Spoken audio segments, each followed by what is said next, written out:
오늘의 주요 뉴스입니다.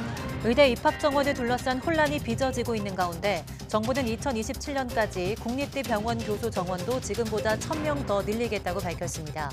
의사 증원과 교수 증원을 함께 추진해 기회의 문을 넓히고 전문의 중심의 병원을 만들겠다는 방침입니다. 전국 곳곳의 상수도관에 사용해서는 안 되는 미인증 녹물 억제 장비가 대거 설치된 것으로 드러났습니다. 낭비된 세금만 124억에 달하는데 경찰은 미인증 장비 제조 판매 업체들을 검찰에 송치했습니다. 달에 착륙한 미국의 민간 탐사선 오디세우스가 다리 하나가 부러진 것으로 확인됐습니다.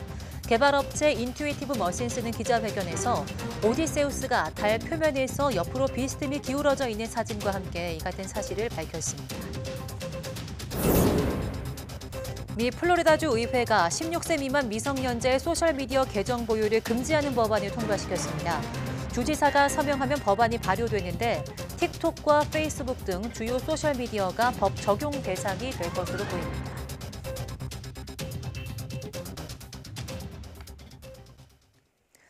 여러분 안녕하십니까? 사이언스 투데이 시작합니다.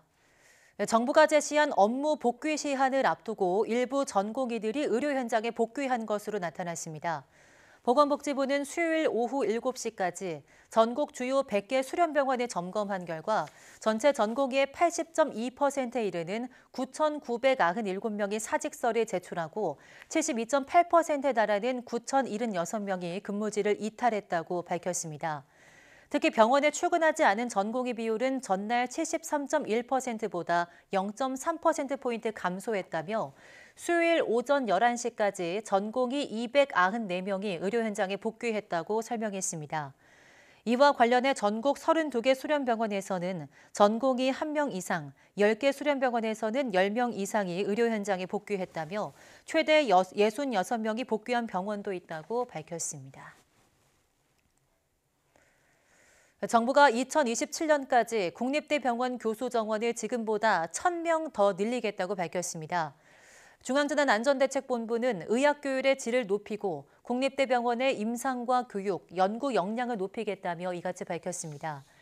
정부는 지난해 10월 필수의료혁신전략회의에서 국립대 병원을 보건복지부 소관으로 이관하고 각종 규제를 혁신하기로 했다며 필수의료체계를 강화하겠다고 밝혔습니다. 또 의사 증원과 교수 증원을 함께 추진해 기회의 문을 넓히고 전문의 중심의 병원을 만들겠다고 덧붙였습니다. 세계적으로 유례가 없는 우리나라 출산율은 그야말로 브레이크 없는 내리막길입니다. 지난해 0.72명, 앞으로 더 떨어질 것으로 예상되는데도 대책 마련은 지지부진합니다. 이승은 기자입니다. 초등학교 1학년은 36만 9천여 명, 40만 명 선이 무너졌습니다. 2017년 출생아가 35만 7천여 명에 그친 탓입니다. 입학생이 없는 초등학교도 157곳에 이릅니다. 부산에서까지 산부인과 중점병원이 분만 진료를 접는 경우가 잇따르고 있습니다. 한국경제연구원은 저출산으로 2050년 우리나라 국내 총생산이 2022년 대비 28% 감소할 것으로 전망합니다.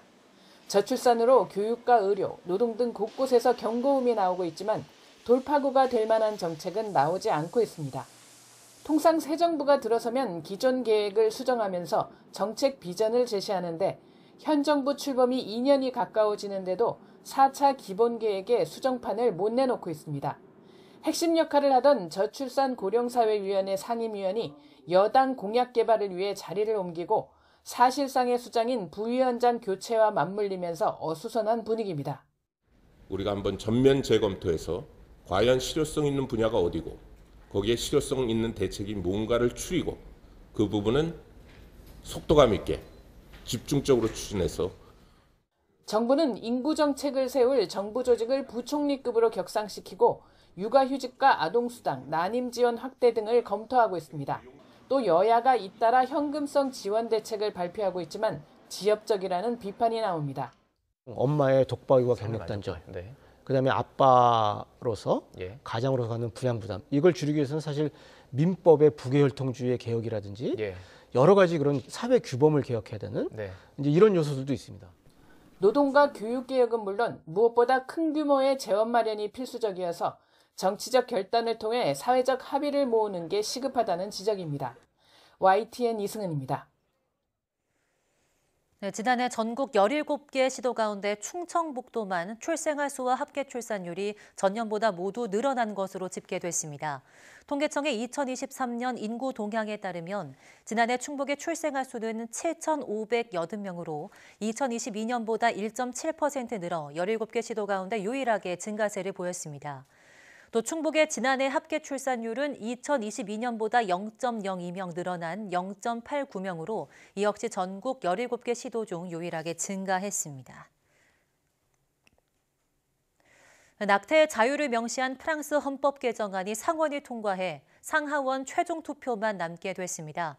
프랑스 상원은 찬성 267표와 반대 50표로 개정안을 통과시켰습니다. 개정안은 지난 1월 30일 하원에서도 찬성 493표와 반대 30표로 가결됐습니다. 프랑스 정부는 3월 4일 상하원 합동회의를 소집해서 헌법 개정 최종 절차를 마무리할 예정입니다. 개정안에는 여성이 자발적으로 임신을 중단할 수 있는 자유가 보장되는 조건을 법으로 정한다는 문구가 들어 있습니다. 개헌 절차가 마무리되면 프랑스는 여성의 낙태할 자유를 헌법에 명시한 첫 번째 나라가 됩니다. 풍계리 핵실험장 인근 지역 출신 북한 이탈 주민 80명 가운데 17명이 염색체가 변형된 것으로 나타났습니다. 핵실험으로 유출된 핵종에 노출됐기 때문일 가능성이 있지만 컴퓨터 단층 촬영이나 흡연, 고령 등이 원인일 수도 있어서 핵실험과의 인과관계는 입증되지 않았습니다. 통일부와 한국원자력의학원은 지난해 풍계리 핵실험장 인근 8개 시군 출신 탈북민 80명에 대해서 방사선 피폭과 방사능 오염 검사를 한 결과 이같이 나타났다고 밝혔습니다. 전국 곳곳에 있는 상수도 내 성능이 떨어져서 정부 인증을 못 받은 녹물 억제 장비가 대거 설치된 것으로 드러났습니다. 확인된 것만 500개가 넘는데 설치비로 세금 124억 원을 썼습니다. 이승배 기자입니다. 경기도에 있는 한 수도 사업소입니다. 수돗물이 지나는 금속관 중간에 두툼한 장비를 달아놨습니다. 표면이 부식돼 녹물이 나오는 것을 막는 장치입니다. 하나 가격이 1억 원이 훌쩍 넘는데 알고 보니 성능이 떨어져 정부 인증을 못 받은 제품이었습니다. 나라 장터에 올라가 있고 전국적으로 그 제품들이 엄청 많이 썼거든요. 그래서 이제 적용을 해보자 한 거죠, 시범적으로. 국민권익위원회가 전국 17개 광역지자체를 통해 실태 조사를 벌인 결과 이런 미인증 장비가 502개나 깔려 있었습니다. 경상북도가 270개로 가장 많았고 경기도 112개, 경상남도 57개 등의 순이었습니다. 설치비로만 모두 124억 원이 들었습니다. 부식 억제 장비를 상수도관에 설치하려면 수도법에 따라 공공기관인 한국물기술인증원으로부터 적합 인증을 받은 제품을 써야 합니다.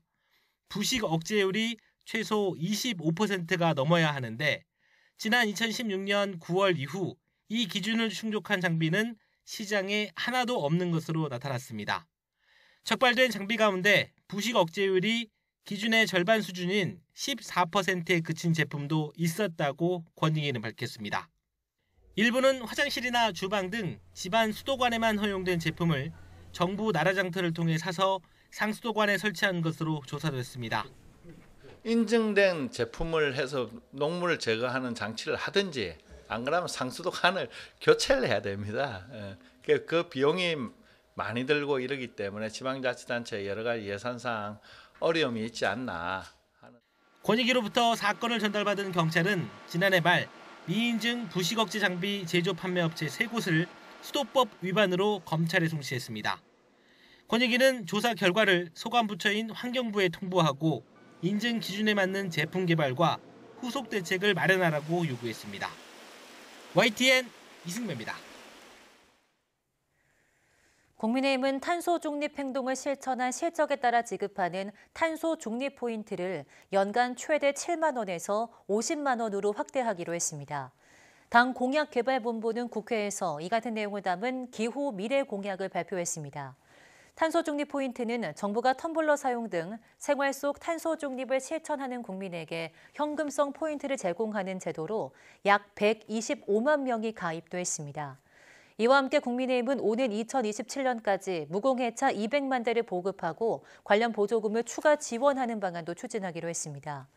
당 공약개발본부 공동총괄본부장인 유이동 정책위의장은 기후위기와 같은 우리 공동체에 장기적으로 영향을 주는 문제를 심도 있게 다루고 해결해 갈 수 있도록 노력하겠다고 밝혔습니다.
달에 착륙한 미국의 민간기업 탐사선 오디세우스가 다리 하나가 부러진 것으로 확인됐습니다. 오디세우스를 개발한 기업 인투이티브 머신스는 현지 시간 2월 28일 미 항공우주국 나사와 함께 연 기자회견에서 오디세우스가 달에 착륙해 찍은 사진들을 추가로 공개했습니다. 이 사진에는 우주선 기체가 달 표면에서 옆으로 비스듬히 기울어져 있고 한쪽 다리가 다른 쪽과 달리 부러져 있습니다. 회사 측은 2월 23일 기자회견에서 오디세우스가 달에 착륙할 때 기체의 한쪽 발이 표면에 돌출된 부분에 걸려 넘어지면서 측면으로 누워있는 상태로 추정된다고 밝힌 바 있습니다. 나사 관계자들은 하지만 이 우주선에 탑재된 6개 장비가 모두 정상적으로 작동해서 데이터 전송에 성공했다고 밝혔습니다.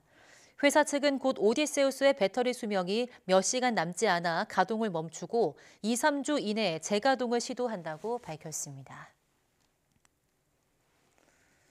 미국 플로리다주 의회가 16세 미만 미성년자들이 소셜미디어 계정을 가질 수 없도록 하는 법안을 통과시켰습니다.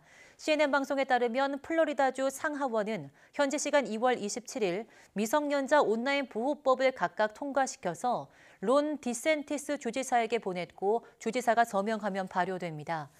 이 법은 해당 소셜미디어가 계정 보유자의 나이를 확인해 16세 미만일 경우 신규 계정을 허용하지 말고 기존 계정도 폐쇄하도록 하고 있습니다. 이 법의 적용을 받는 소셜미디어는 이용자가 콘텐츠를 올릴 수 있고 16세 미만 일간 활성 이용자의 최소 10%가 하루 2시간 이상 이용하는 플랫폼 등입니다. 이에 따라서 틱톡, 페이스북 등 다수의 주요 소셜미디어가 이 법의 적용 대상이 될 것으로 보입니다. 미국에서 AI 동영상 생성 시스템 소라가 공개되자 중국도 자체 AI를 활용한 만화 영화를 내놓았습니다. 중국의 AI 개발자들은 미국과 격차를 1, 2년 정도로 보고 있는데요. 과연 그런지 베이징에서 강정규 특파원이 취재했습니다. 중국 고전시의 창작 배경을 소재로 한 7분짜리 만화영화 시리즈입니다. 이번 주부터 관영 CCTV에서 방영 중인데 시청률 4%를 넘길 만큼 관심이 뜨겁습니다. 중국의 자체 인공지능 AI 기술을 활용해 만들었기 때문입니다. 完全采用纹身视频的技术生产出了今天给大家呈现的这个动画片。 앞서 지난 15일 미국에서 선보인 AI 동영상 제작 시스템 소라에 대한 반응이기도 합니다. 정치협상회의 위원이자 중국 최대 사이버 보안업체 창업자는 이렇게 경쟁심을 불태웠습니다.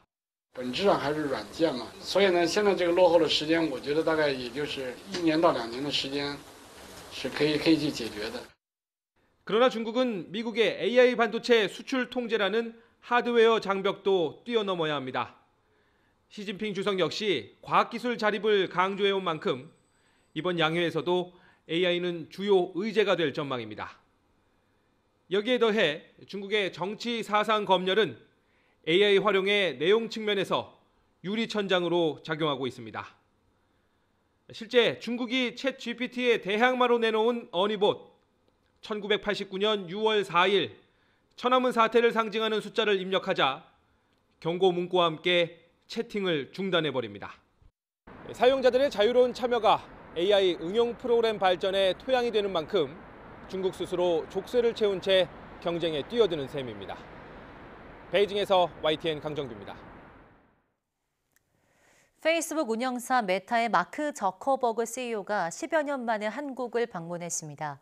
글로벌 빅테크 기업들이 인공지능 시장 선점을 위해서 국내 기업들과 동맹 구축에 나서고 있습니다. 황보혜경 기자가 취재했습니다. 마크 저커버그 CEO가 서울 여의도 LG 사옥에 들어섭니다. 2박 3일 방한 일정 가운데 하나로 지난 2013년 6월 이후 10여 년 만에 한국 방문입니다.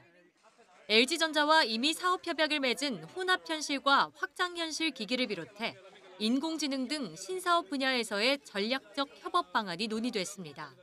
저희들 그동안 이제 협업을 해왔던 소위 말하는 MR 디바이스라고 하는 것들, 메타에서 초대형 언어 모델로 하고 있는 라마라고 있지 않습니까? 그 라마를 가지고 어떻게 인공지능을 디바이스에서 잘 구현할 수 있을까 하는. 이를 통해 내년 상용화를 목표로 애플 비전 프로를 뛰어넘는 XR 기기를 출시하는 데 뜻을 모았습니다. 이재용 삼성전자 회장과도 별도 만남을 갖고 AI 반도체와 생성형 AI 관련 협력 방안을 논의하는 것으로 알려졌습니다. 앞서 지난달에는 챗 GPT의 아버지 샘 올트만 오픈 AI CEO가 한국을 방문하는 등 글로벌 빅테크 기업들이 연달아 국내 기업의 문을 두드리고 있습니다. 사실상 엔비디아가 AI 반도체를 독점 공급하는 상황에서 기업들이 자체 개발에 나서며 반도체 분야 동맹이 더욱 중요해지고 있기 때문입니다. 특히 반도체 위탁 생산에 강점이 있는 데다 HBM 등 고부가 가치 제품을 생산해내는 삼성전자와 적극적으로 협력을 타진하고 있습니다. 삼성전자가 업계 최초로 차세대 HBM인 12단 적층한 HBM3E를 먼저 개발했다고 발표를 하면서 경쟁 업체들보다 기술력이 앞섰다라는 것을 입증을 했고요. 첨단 사업 분야에서 입지를 굳히려는 글로벌 빅테크 기업들이 국내 기업과 손을 잡고 AI 생태계를 구축하려는 시도가 잇따르고 있습니다. YTN 황보혜경입니다. 네이버는 제22대 국회의원 총선거일인 오는 4월 10일까지 인공지능 서비스에서 선거와 관련한 콘텐츠 생성을 원천 금지한다고 밝혔습니다. 네이버는 대화형 AI 서비스 클로바 X와 생성형 AI 검색 특화 서비스 Q를 선거와 관련한 정보 요청이나 예측을 위해서 사용하지 못한다고 설명했습니다. 공직선거법상 생성형 AI를 활용한 텍스트 결과물은 선거에 활용해도 문제가 없지만 논란을 차단하기 위한 조치로 풀이됩니다. 네이버는 또 질문이나 요청 형태로 선거와 관련한 정보가 생성될 수 있는 점을 고려해서 서비스의 대화창 하단에 사용자 주의 안내 문구도 노출한다고 덧붙였습니다. 다이어트에 성공하면 이용료도 돌려주고 모델 사진까지 찍어준다는 업체가 있습니다. 솔깃한 분들도 많으실 텐데요. 성공해도 돈을 돌려받지 못하거나 한참을 기다려야 했다는 사례들이 이어지고 있습니다. 어떻게 된 건지 신귀혜 기자가 취재했습니다. 출산한 뒤 체중 관리가 고민이던 40대 여성 A씨는 지난해 7월 다이어트 업체에 등록했습니다. 6주 프로그램이 300만 원에 달했지만 목표만 달성하면 이용료가 전액 환급된다며 입소문도 난 곳이었습니다. 돈을 돌려준단 말에 A씨는 큰맘 먹고 카드를 긁었습니다. 감량 목표만큼 다이어트를 하게 되면 보증금도 환불해준다라는 그런 광고를 보게 돼서 그러면서 그래 시작해보자 이런 마음으로 거기서 계약서를 작성을 하고 A씨는 일주일에 3차례씩 업체를 방문해 마사지와 찜질을 받았고 식단도 적극적으로 조절했습니다. 그 결과 목표를 초과 달성했는데 업체 말이 달라졌습니다. 처음엔 한 달 뒤에 환급된다더니 나중엔 계약 조건 가운데 하나였던 후기 사진만 찍으면 환급해준다고 미뤘습니다. 연락을 했는데 좀 기다려달라. 계속 기다려달라 이런 얘기만 하고. 이런저런 핑계로 미루길 4개월. 사진도 찍고 후기도 남겼지만 카드 결제는 취소되지 않았습니다. 취재 결과 본사 환급 명단에 A씨는 포함되지도 않은 것으로 확인됐습니다. 이름이 지금 생소한 거 보니까 그렇게 이름이 없는 거 맞아요. 저희들 부서이 많이 크니까 그 부분 다시 언론에서. 직접 계약했던 지점은 최근 환급 사례가 많아지면서 조금 늦어졌을 뿐이라고 해명합니다. 말이 자꾸 틀려질 수 있는데 저희가 안 돌려드리는 건 아니고요. 고객분한테 조금 더뎌진다고 얘기를 드렸고요. 하지만 인터넷에는 A씨처럼 이용료를 돌려받기까지 너무 오래 걸렸다는 후기들이 잇따르고 있습니다. 비록 환급 조건에 언제까지 돌려주겠다는 기한이 명확히 정해져 있진 않지만 전문가들은 이용자가 환급을 요구한 시점에 바로 돈을 돌려주는 게 맞는다고 지적합니다. 바로 반환 의무가 발생하겠지. 목표 달성 시. 계약을 이행을 안 한 거니까 계약 위반이지. 이미 4달 넘게 기다린 A씨는 업체를 상대로 민사소송을 준비하고 있습니다. YTN 신기혜입니다.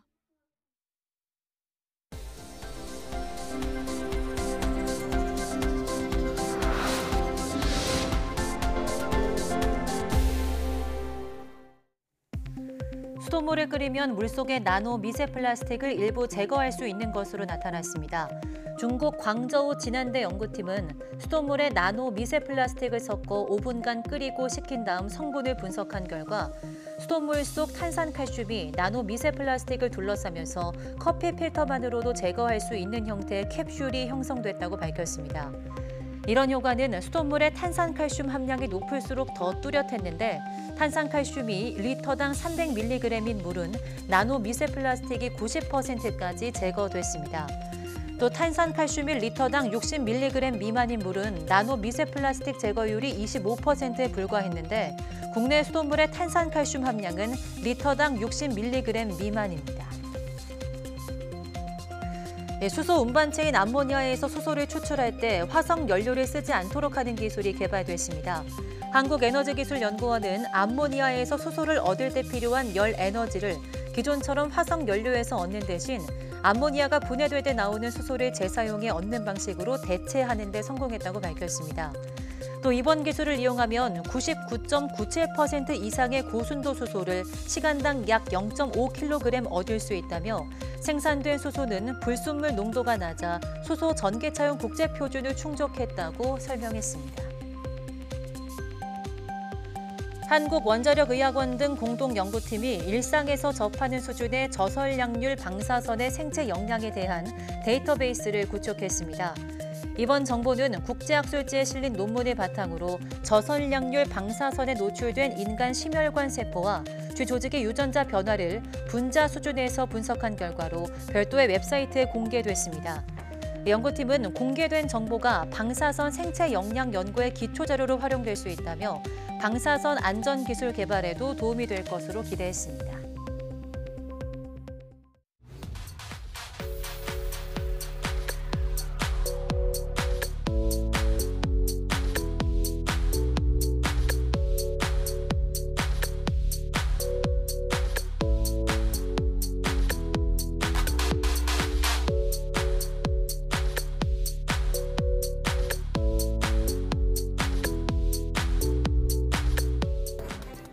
네, 오늘 사이언스 투데이가 제가 진행하는 마지막 뉴스였습니다. 출산을 위해 떠나게 됐는데 앞으로는 박민설 앵커가 여러분과 함께하게 됩니다. 그동안의 성원에 깊은 감사를 드리면서 앞으로 사이언스 투데이 많은 시청 부탁드리겠습니다. 저는 여기서 인사드리겠습니다. 그동안 시청해주신 여러분 고맙습니다.